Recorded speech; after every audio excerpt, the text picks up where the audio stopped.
Good morning, ladies and gentlemen, mesdames et messieurs, bon matin, goedemorgen, dames en heren.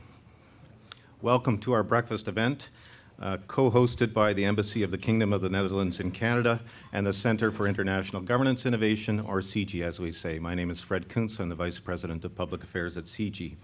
In just a moment, our keynote speaker will be properly introduced, followed by his address, and then some question and answer with our distinguished guests, which I'll help to moderate. But first, I'd like to recognize our head table, which includes, of course, our featured speaker, Frans Timmermans, Minister of Foreign Affairs of the Netherlands, Kees Cole, the Ambassador to Canada of the Netherlands and your co-host, Rohinton Medora, President of CIGI and co-host. We're honored to have with us this morning the Right Honorable Joe Clark, former Prime Minister of Canada. Wim Geerts is Political Director in the Netherlands Ministry of Foreign Affairs, and Daniel Jean is Deputy Minister in the Department of Foreign Affairs, Trade and Development in the Government of Canada. And Fen Hampson is Director of CIGI's Global Security and Politics Research Program. We also welcome many distinguished guests in the audience from the Government of Canada, from both houses of Parliament, and from the private sector, academia and other areas of civil society, and from the diplomatic corps. And in particular, I'd like to recognize that we have with us the ambassadors of Ukraine, Germany, and the European Union. So welcome to all. And I'd now like to call on Dr. Medora to introduce our guest speaker.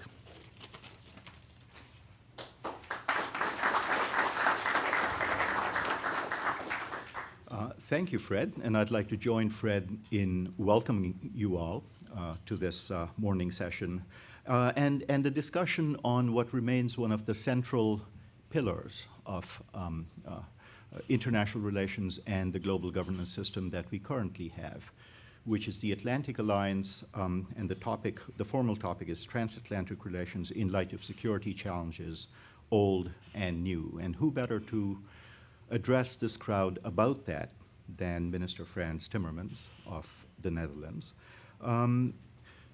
Frans Timmermans was schooled in Italy, France, and in the Netherlands as well, in French literature, French language, and European law.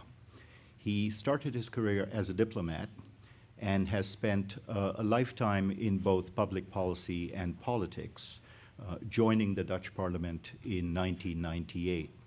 I should say, in addition to his very formal and scholarly background, I suspect something that prepared him just as much for his current career was that he was manager of the Roda JC football club in the Netherlands as well.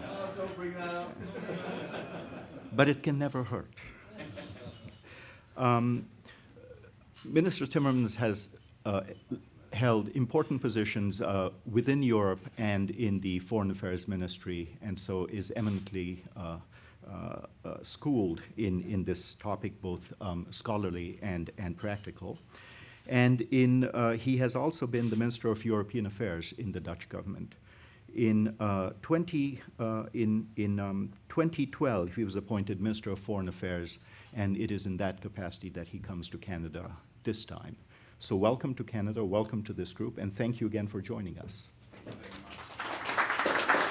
Thank you very much, and I'm so honored to be allowed to speak to such a distinguished group of people here this morning in Ottawa. I was just told by Mr. Clark that when he was Foreign Minister, he never got such a distinguished group to listen to him. I hope I won't disappoint you, because I have read him, and I was always very impressed by his contribution, especially to international relations, and about Canada's track record and legacy as a great contributor to the international system, the UN system, to thinking about disarmament, thinking about humanitarian law, thinking about the future of international relations. And I have always been a great admirer of Canada's contribution to these things that are of the essence of the future of mankind, for the future of mankind. And I'm sure that in close cooperation between our two countries, we can advance that agenda, even in these trying times. And I will be talking about these trying times today. I think especially when we are challenged in the security field, we should still be thinking about an agenda of disarmament, nuclear disarmament, the fight against the spread of weapons of mass destruction. I think, paradoxically, the urgency of that agenda increases when there are international tensions. I want to salute one person in particular. I saw she's here, Mieke Bos. She trained with me to become a diplomat. I shan't say how long ago, Mieke, because and it's great. It's great to have her here, especially because her sister is, in fact, my deputy in the foreign ministry. So, and she works, if I'm still correct on this, for the DoD here in Ottawa. So, you know, she's another great addition from the Netherlands to Canada's well-being and welfare. And I think there's over 1 million people who originally came from the Netherlands who are now part of Canadian society. So the bond between our two countries has always been strong. Various Dutch municipalities are twinned with towns and cities in Canada, and cultural exchanges are very frequent. During the Second World War, the Dutch royal family found a temporary home in Canada, and in the post-war years in particular, many Dutch people emigrated here. In some cases as brides of Canadian soldiers who had fought against the Nazis, in others as entrepreneurs or farmers looking to start new businesses and build a new life on Canadian soil. During the first week of May, memorial ceremonies are held throughout the Netherlands to commemorate the end of the Second World War. On this very date, in 1945, the industrial port of Delfzijl in the north of the country was liberated by the 5th Armored Division of the 1st Canadian Army. In this special year, Canada commemorates both the centennial of the outbreak of the First World War and the 75th anniversary of the start of the Second World War. All Canadians, and Dutch Canadians in particular, pause to reflect on the extraordinary sacrifices made in liberating the Netherlands and the rest of Europe.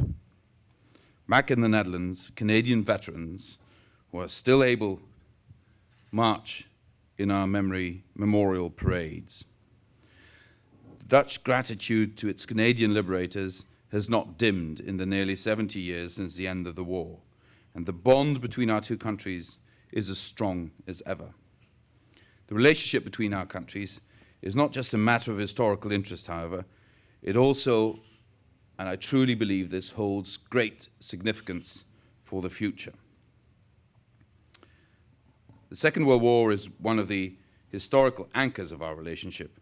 Recalling that period is very important, not only because we must never forget the sacrifices made by Canadian soldiers for the freedom of the Netherlands and the rest of Western Europe, but also because the events of that time still have great resonance today. The liberation of the Netherlands by Canadian troops marked the start of reconstruction in Western Europe. The post-war period saw the rise of the welfare state and, a little later, the emergence of postmodern societies with a large degree of individual freedom, rights, and a relatively balanced distribution of wealth. I think Canada and the Netherlands really compare in all these aspects. Arguably more than we compare with some of our European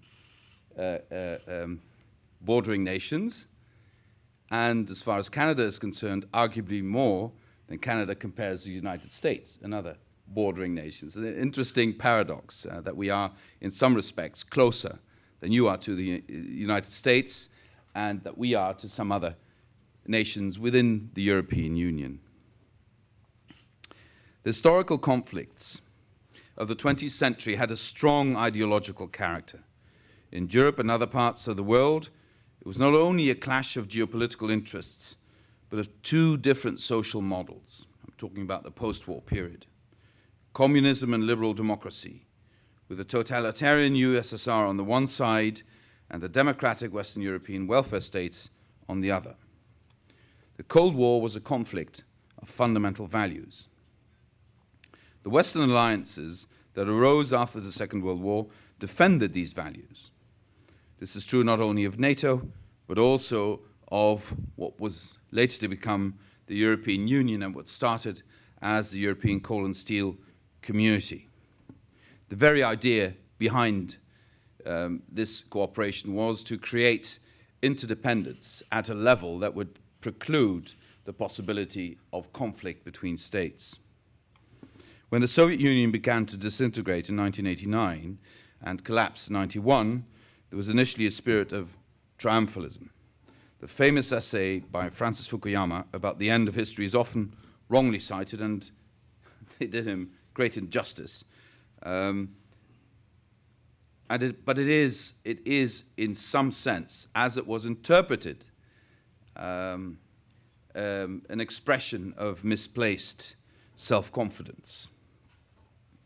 I don't want to attack Mr. Fukuyama because I admire him greatly, and certainly his recent work on the origins of democratic governance is of great value to any democratic state.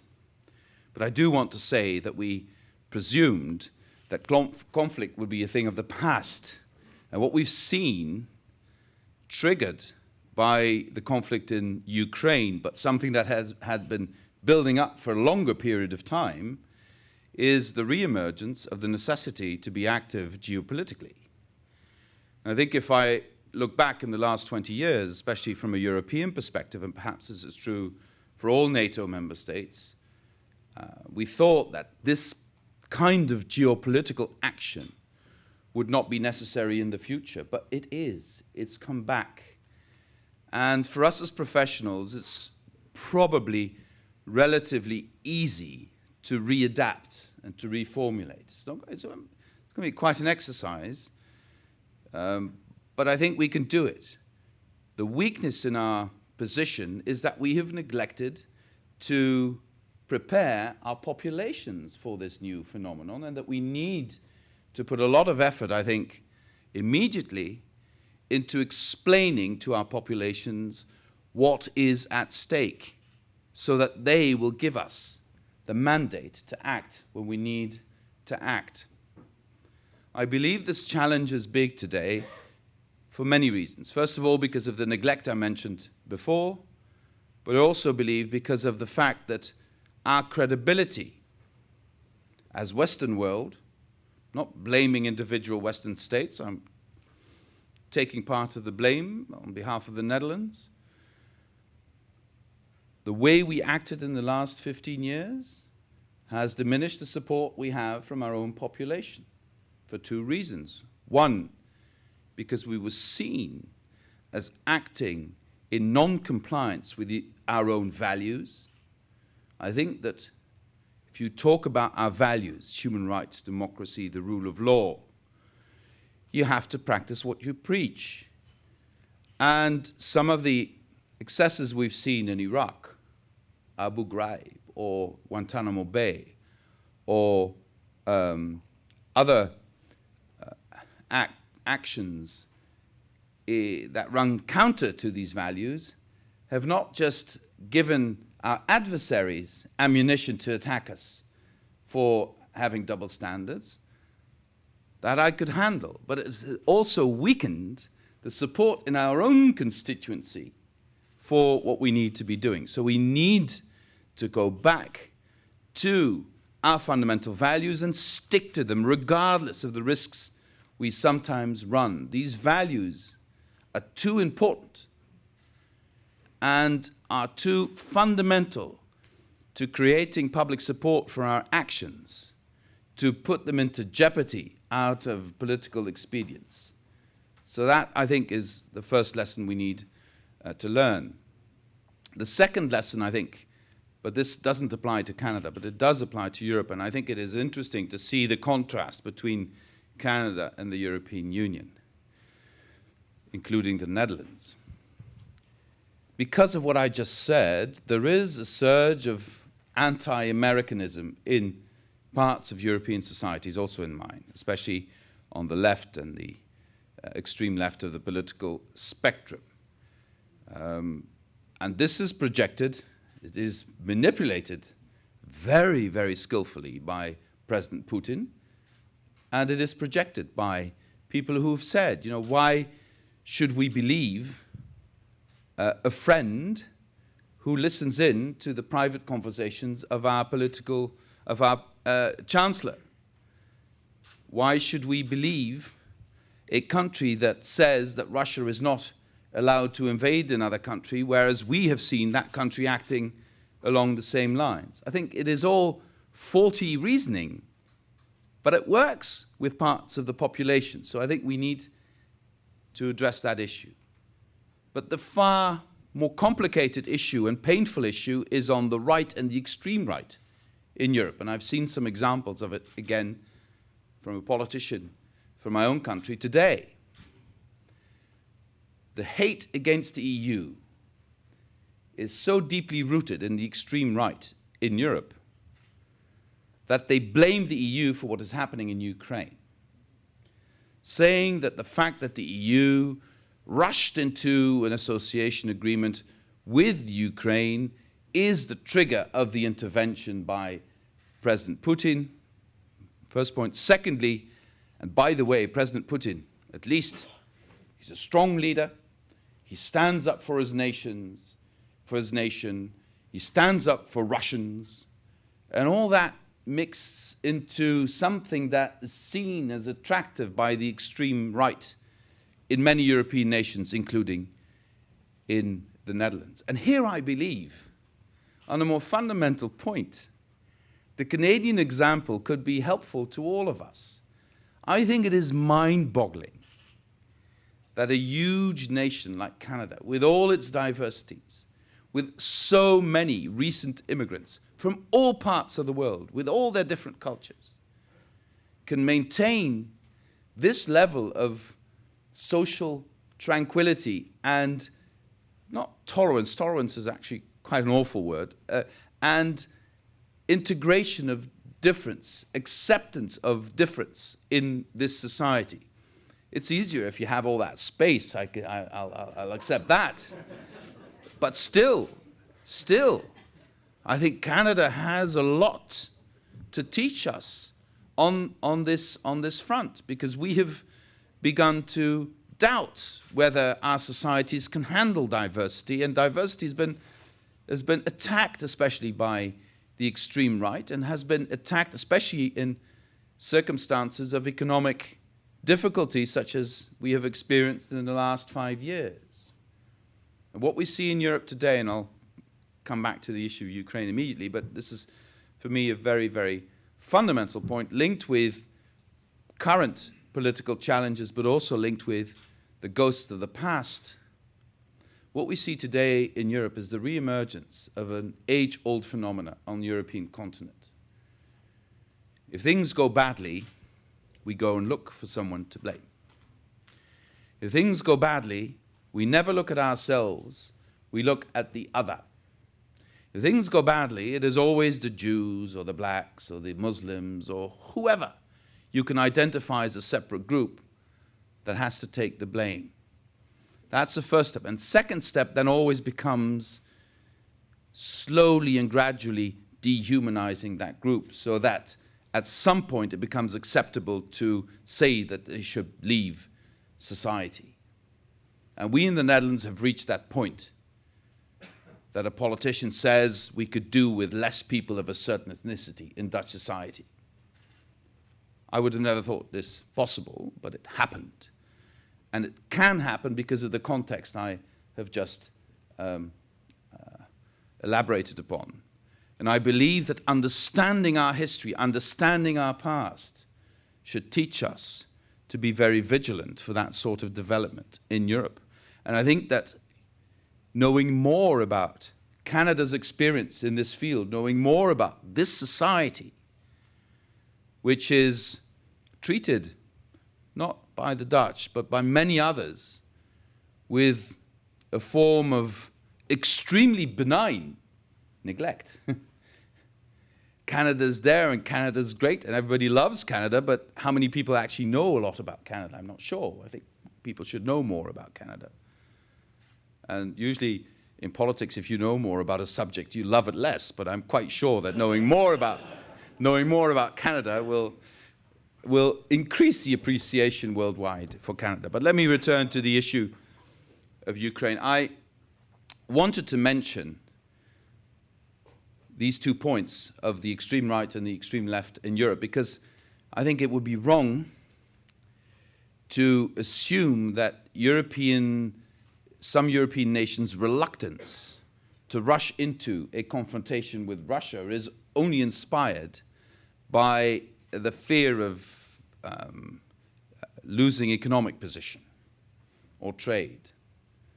Don't underestimate the percentages in the European population who actually are doubtful whether our position is correct and see some merit in the position President Putin has been advocating.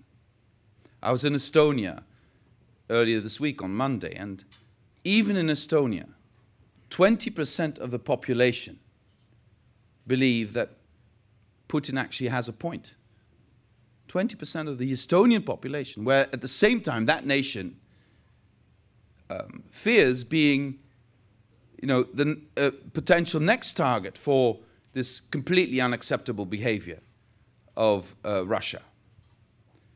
Having said that about the 20% in Estonia, the very, very good news is that all Estonians, also the Russian-speaking Estonians, are loyal to the Estonian state. So that is good news, I think, and that is a message that should be heard in Moscow more clearly than it is today. The fact that because there was a disagreement with the government of Ukraine, Russia decided to simply steal part of that country is a sea change in international relations and will have long-term repercussions for the international system. That's what I meant when I said that geopolitics is back. Are these repercussions completely predictable? Not at all. Because I believe that if I look back at my almost 30 years of experience now with Russia, in Russia and with Russia, Russians, especially President Putin, are brilliant, brilliant at tactics. But one wonders whether they've thought through their strategy. And in my experience, the strategy is a consequence of a series of tactical decisions, whereas usually you would hope that tactics are inspired by a long-term strategy. And I believe it's the other way around in this case, and it's not the only case pertaining to Russia. But it is a particular challenge to us in NATO and the EU to answer that, because of the fact that I believe these are tactical steps which with unpredictable long-term outcomes. We need to prepare for a range of potential outcomes. And that is a particular challenge to us today. We need to resist the temptation to do what apparently President Putin does and go into a Cold War mode. That would be, I believe, unwise. But at the same time, we need to reassure all our NATO partners that Article 5 is not something we just put on paper, but that solidarity in NATO is there and will stay there and will be followed up by all nations, including the Netherlands, if that is necessary. I'm not saying it will be necessary, but given the fact that I'm not sure where this series of tactical steps will lead, we also need to prepare for more serious consequences without neglecting potential better consequences. And this is a particular challenge at a time when defense spending has been cut, at a time when diplomacy sometimes is reduced to economic diplomacy. I believe we all have the responsibility to reinvent diplomacy in this day and age, with all the new instruments we have, digital or not, on the basis of the fact that very old rules of the game of diplomacy have become very relevant again. I think that as developments unfold today, and I'm extremely worried about the latest news we got from Ukraine, I cannot avoid the conclusion that the onus is on President Putin. The Geneva Agreement has been followed up by Ukraine, but has not been followed up by Russia in any sense. They have not taken the steps to de-escalate the situation. They have not withdrawn their troops from the border. They have not used their influence on these separatists or militants or whatever you want to call them who are active in eastern Ukraine. And I believe we have to be very clear about this to Russia. Secondly, I want to set the record straight, because there's been so much propaganda, such an amount of incredible lies about what has happened. I want to set the record straight. It is my firm belief that then President Yanukovych assumed the European Union would say no to an association agreement with Ukraine because he was not going to release Yulia Tymoshenko. And when he saw in the run-up of the Vilnius summit that perhaps the EU was prepared to sign an association agreement, even without the release of Yulia Tymoshenko, he panicked. And so his idea that he could go back to the Ukrainian people and say, you see, you wanted to be partners with Europe, they don't want us. So that he could lay the blame on the European Union. That didn't work. So now he had to change direction, but couldn't explain it to the Ukrainian people. That is why things escalated in Ukrainian society. The complete misinterpretation by Moscow and Yanukovych of the reaction of the Ukrainian people to this change of course by Yanukovych. And the European Union was not set on a course to offer Ukraine EU membership, as the extreme right now says in Europe. The whole idea behind Eastern Partnership is to be able to offer a form of cooperation that does not necessarily have to lead to EU membership. It can, at some stage, but it is not an accession process per se. It is a relationship based on mutual interest, centered on the issue of trade. And also this idea, uttered by the Russians, that the European Union was not prepared to look at Russian interest in this. We offered the Russians time and again to come and talk about what this meant for trade between Ukraine and Russia. And we said that we did not want this to cause a rift in trade between Ukraine, the EU, and Russia. And we needed to talk about how we could put Ukraine in a position to be both a good trading partner of the European Union and Russia. So I believe the onus here again is on Russia and not on the EU. Incidentally, the whole idea of seeing the EU as a threat is very new in Russian politics. All the years I've worked on these issues, NATO was always seen as, NATO expansion as a direct threat to Russian interests. But EU, you could play off one EU country against the other and make sure they would not become a threat. But you've seen step by step that, especially after his return in the presidency, President Putin started to see the EU as also a geostrategic animal and not just a weak economic cooperation format. And the whole idea of the Eurasian Union is to copy the EU, including its institutions. But I'll tell you why this will fail, and I'll end on that. The whole idea of the EU, the fundamental principle of the EU, is that even the most powerful state will accept the rule of law, even if this goes counter to its immediate interests. Germany accepts to be outvoted by other countries if that is based on treaty rules. I think this is one of the greatest gifts of countries like Germany to all of us in Europe. It's a great gift of a great nation, of a strong nation, to say, I'm stronger than you are, but I will accept, for the greater good, to be outvoted by you. Now, I'll ask you one simple question. Would you ever envisage Russia saying to the partners in the Eurasian Union, I'm stronger than you, but I will accept being outvoted by you, because that's how the rules work. I'll leave the question. You might want to answer it. Thank you very, very much for your attention. Thank you very much, Minister. You opened your remarks today with a reminder of the long history of excellent relations between Canada and the Netherlands. That resonates very much with me because my parents were among those liberated by the Canadian Army at the end of World War II.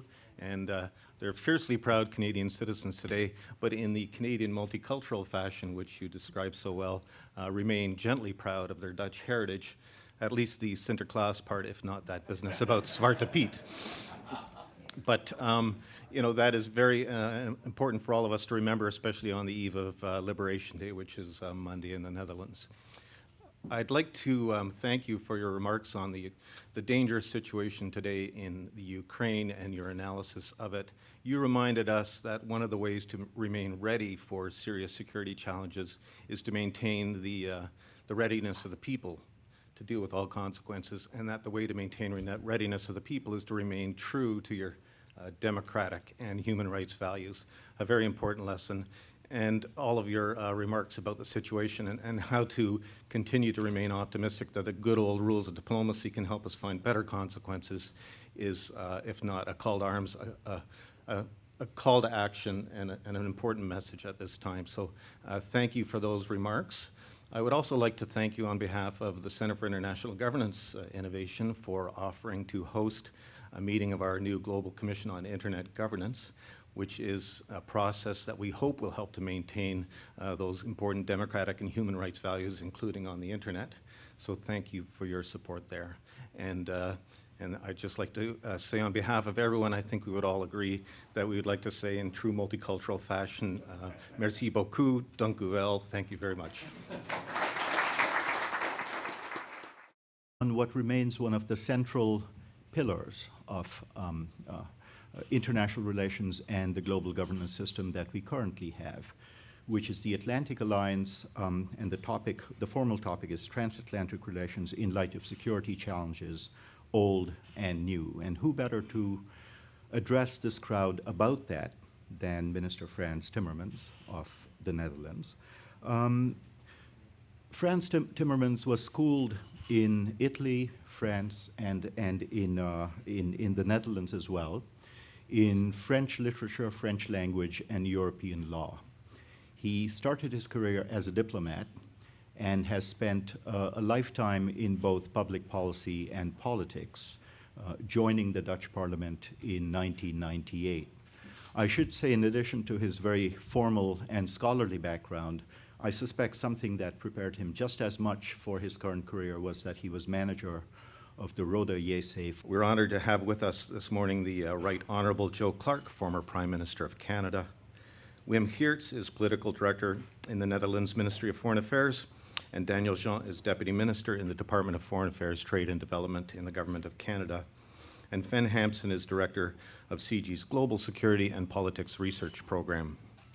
We also welcome many distinguished guests in the audience from the Government of Canada, from both Houses of Parliament, and from the private sector, academia, and other areas of civil society, and from the diplomatic corps. And in particular, I'd like to recognize that we have with us the ambassadors of Ukraine, Germany, and the European Union. So welcome to all.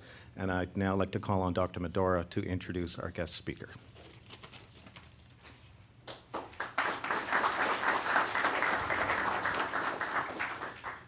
Thank you, Fred, and I'd like to join Fred in welcoming you all to this morning session and a discussion on football club in the Netherlands as well. Don't bring that up. But it can never hurt. Minister Timmermans has held important positions within Europe and in the Foreign Affairs Ministry, and so is eminently schooled in this topic, both scholarly and practical. And he has also been the Minister of European Affairs in the Dutch government. In 2012, he was appointed Minister of Foreign Affairs, and it is in that capacity that he comes to Canada this time. So welcome to Canada, welcome to this group, and thank you again for joining us. Thank you very much, and I'm so honored to be allowed to speak to such a distinguished group of people here this morning in Ottawa. I was just told by Mr. Clark that when he was Foreign Minister, he never got such a distinguished group to listen to him. I hope I won't disappoint you, because I have read him, and I was always very impressed by his contribution, especially to international relations and about Canada's track record and legacy as a great contributor to the international system, the UN system, to thinking about disarmament, thinking about humanitarian law, thinking about the future of international relations. And I have always been a great admirer of Canada's contribution to these things that are of the essence of the future of mankind, for the future of mankind. And I'm sure that in close cooperation between our two countries, we can advance that agenda, even in these trying times. And I will be talking about these trying times today. I think especially when we are challenged in the security field, we should still be thinking about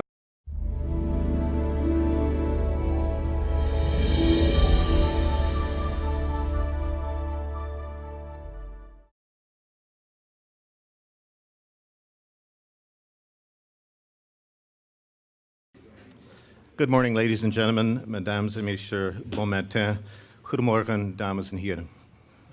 Welcome to our breakfast event, co-hosted by the Embassy of the Kingdom of the Netherlands in Canada and the Centre for International Governance Innovation, or CIGI, as we say. My name is Fred Kuntz. I'm the Vice President of Public Affairs at CIGI.